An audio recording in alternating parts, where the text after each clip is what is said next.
जय हिंद एवरीवन, आप सभी का स्वागत है अपने चैनल सुजीत एकेडमी में। आज हम पढ़ते हैं VBI जीके जीएस सब दोनों एक साथ। तो बहुत इम्पोर्टेंट क्लास है, तो आप सभी से निवेदन है कि क्लास शुरू से अंत तक जरूर देखिएगा। अरावली पर्वतमाला के उच्चतम बिंदु का नाम क्या है? गुरु शिखर। अरावली पर्वतमाला के उच्चतम बिंदु का नाम क्या है? गुरु शिखर। निम्नलिखित में से कौन सा जिला धरवाल भूस्थलीय संरचना वाला नहीं है? रोहतास।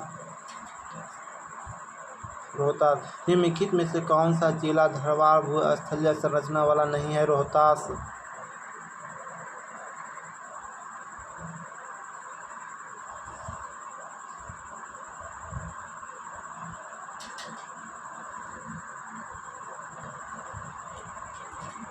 हिमालय की श्रेणी में कौन सा प्राचीनतम श्रेणी है? वृद्ध हिमालय श्रेणी। हिमालय की श्रेणी में कौन सा प्राचीनतम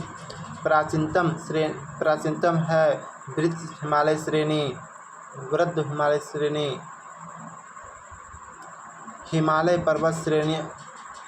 पर्वत श्रेणियाँ निम्नलिखित में से किस राज्य का हिस्सा नहीं है? उत्तर प्रदेश। हिमालय पर्वत श्रेणियाँ निम्नलिखित में से किस राज्य का हिस्सा नहीं है? उत्तर प्रदेश।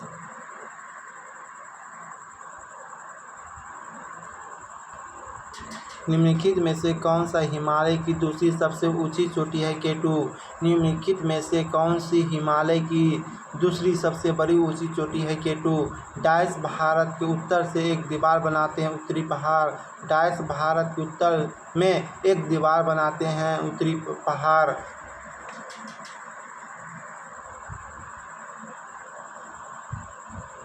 हिमालय पर्वतमाला वह हिस्सा है जो तीस्ता और दाहिंग नदी के बीच स्थिर है, जो डैश के रूप में जाना जाता है। असम हिमालय। रजत को दूरदृष्टि में है, उसकी दृष्टि को सही करने के लिए नेत्र विशेष उसे किस प्रकार की लेंस सलाह देंगे? उत्तर लेंस। रजत को दृष्टि है तो उसकी दृष्टि को सही करने के लिए नेत्र विशेषण उसे किस प्रकार की लेंस की सलाह देंगे? उत्तर लेंस।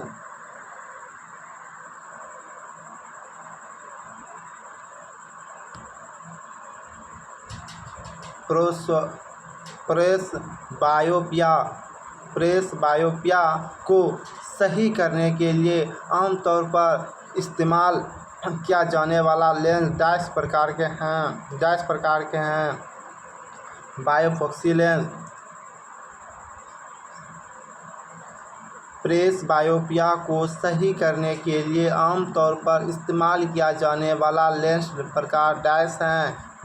बाइफोकस लेंस। मानव नेत्र किस प्रकार का लेंस है? उत्तर लेंस। मानव नेत्र किस प्रकार का लेंस पाया जाता है? उत्तर लेंस।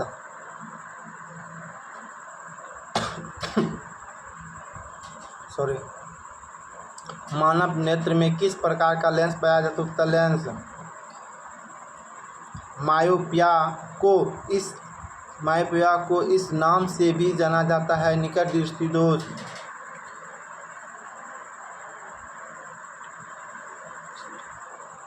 डेकोस्पर्म, जिसे दृष्टि नील लोहित भी कहा जाता है, वह हमारे शरीर में कहाँ पाया जाता है? आँख में। डेकोस्पर्म, जिसे दृष्टि नील लोहित भी कहा जाता है, जो हमारे शरीर में कहाँ पाया जाता है? आँख में।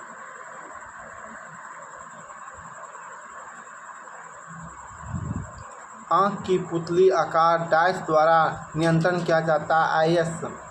आँख की पुतली आकार डैश द्वारा नियंत्रित किया जाता है? आइरिस। आँख के सामने के पारदर्शी भाग जो आप क्या कहते हैं? कॉर्निया।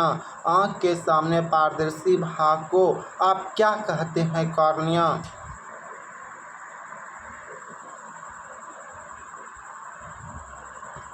कनपटल कान का पर्दा के दृश्य जांच के लिए निम्न में से किस उपकरण का प्रयोग किया जाता है? ओटोस्कोप। कनपटल कान का पर्दा दृष्टि जांच के लिए निम्न में से किस उपकरण का प्रयोग किया जाता है? ओटोस्कोप।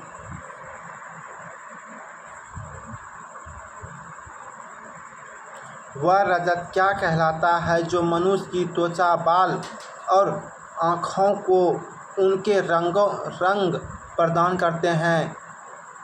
मेलेनिन। घ्राण संबंधी पोषण हमारे डाइस में मौजूद होते हैं। पोषक हमारे डाइस में मौजूद होते हैं। नाक। सूंघने वाले निम्नलिखित में परिवर्तन दर्शाता है। गंध। सूंघने वाले संकेती निम्नलिखित में परिवर्तन दर्शाता है। गंध।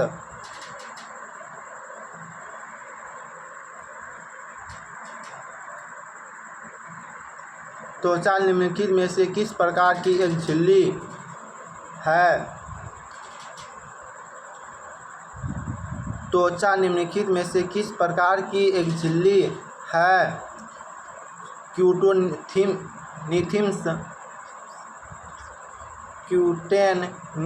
झिल्ली।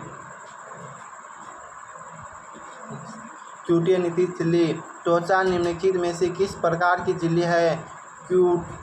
क्यूटेनिथिस झिल्ली। मनुष्य के कौन सा भाग अपने आसपास के ध्वनि को संग्रहित करता है? ओरेक्टर पीली।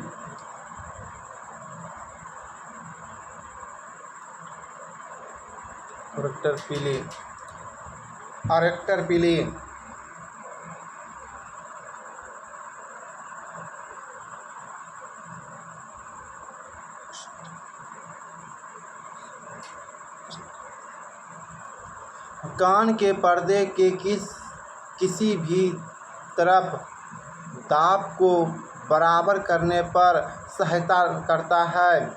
यूस्टेकियन नलिका।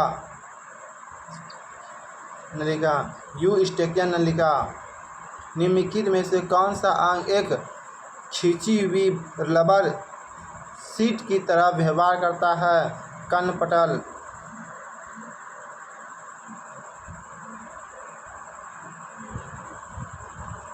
जीवित प्राणियों की निषेचन के दौरान नर और मादा गैमेट संकलन एक कोशिका बनाने के लिए होता है जिसे कहा जाता है युग्मज।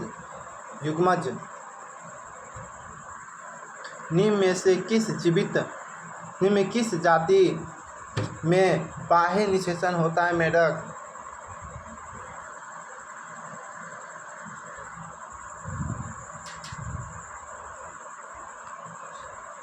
बहुगुणित होकर बड़ी संख्या में कोशिकाएं निर्मित करने की विशिष्ट कोशिकाओं द्वारा निम्नलिखित में से किस प्रकार की प्रजनन किया जाता है?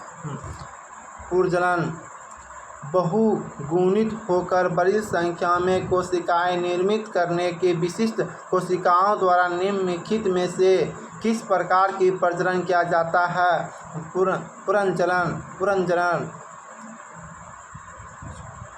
रजोनी वृत्त किस आयु में शुरू हो जाती है? 45 से 55 वर्ष की उम्र में।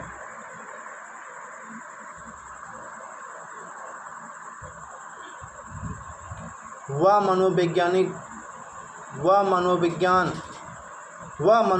प्रक्रिया जो प्रजातियों के शास्त्रीय अभिवर्धन में मदद करती है। प्रजनन।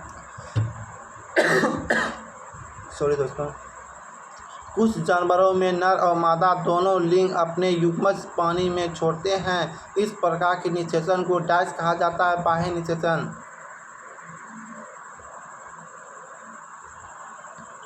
मनुष्य में प्रजनन के मनुष्य में प्रजनन प्रक्रिया किसके द्वारा आरंभ किए जाते हैं? हार्मोन के द्वारा। मनुष्य में प्रजनन का प्रक्रिया किसके द्वारा आरंभ किया जाता है? हार्मोन के कारण।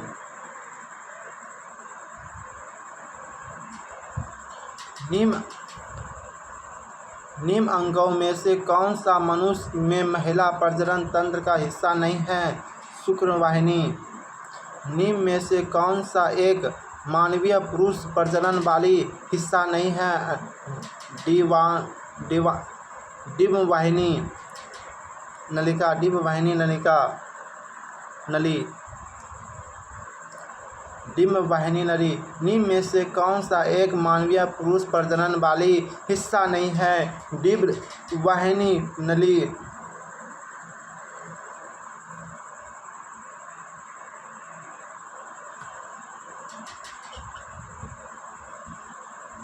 निम्न में से कौन सा मानव शुक्राणु का भाग नहीं है? एंट्रम। फलोपियन ट्यूब को काटना और बांधना कहलाता है ट्यूबेक्टोमी।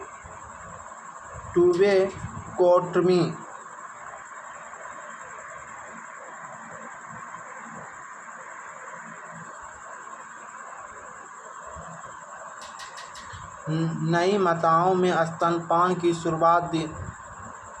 शुरुआती दिनों में स्तन के एक तरल पदार्थ स्रावित होते हैं जो बच्चे को प्रतिरक्षा प्रणाली को मजबूत करता है और संक्रमण से लड़ने में सहायक होता है। वह तरल पदार्थ का नाम क्या है? कोलोस्ट्रम। नई माताओं में स्तनपान के शुरुआती दिनों में स्तन से एक तरल पदार्थ स्रावित होते हैं जो बच्चों की प्रतिरक्षा प्रणाली को मजबूत करता है और संक्रमण से लड़ने में सहायक होता है। वह तरल पदार्थ क्या कहलाता है? कोलोस्ट्रम।